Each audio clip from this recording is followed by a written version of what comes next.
আসসালামু আলাইকুম রহমতুল্লাহি ওয়া বারাকাতুহু।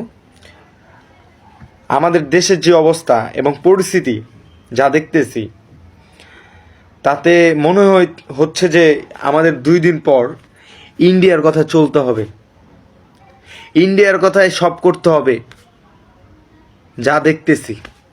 আর এই যে তোরা না, তোদের বলতেছি, তুই করেই বলছি, কারণ আজকে তোদের তুই ছাড়া আর কিছু বলার মতো নাই। কারণ এই ভিডিওটা যারা যারা দেখবো না, তারা তো করে আমি চাই কমেন্টে একদম ববের গাইলাম গেলে যাক।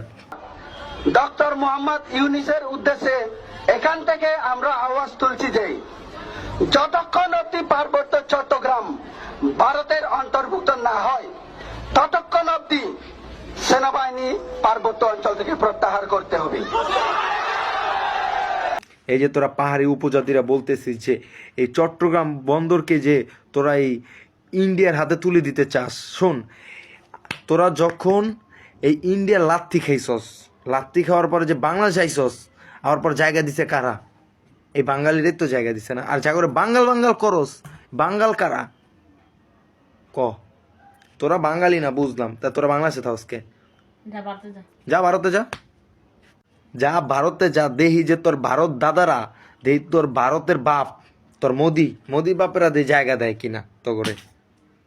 হ্যাঁ, পাহাড়ে একটা মানুষ গেলে তোরা কি করস? তোরা গলায় ছুরি ঠেকাস, ঠেকায়া সব রাই খাতেস একটা মানুষের। আরেকটা কাহিনী, ওই যে ছোট ভাইটা যারে তোরা কাইটা টুকরা টুকরা করে মাংস রান্না করে খাইছস, তোরা সেই পাহাড়ি, সেই উপজাতি, তোরা আবার বড় বড় কথা কস। তো করে ভাই বাঙ্গাল কে মানে? আমরা তো তোর মানি না তোরা বাঙ্গাল, তোরা আবাঙ্গাল। আমরা ডাইরেক্ট কইতে চাই তোরা আবাঙ্গাল। আর এই আর্মিরা যদি পাহাড়ে না থাকে রে ভাই, তাইলে তো কাম খাসাই দিবি তোরা। আমরা বুঝি না? এই যে ফেন্সিডিল, বাবা, গাজা, ইয়াবা সব তো পাচার করস তোরাই।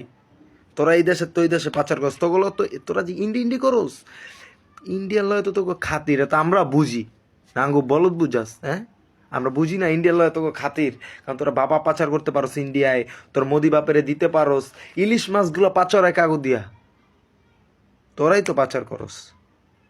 শোন, তোকে এইসব কথা না কইতে ভাল লাগে না ভাই।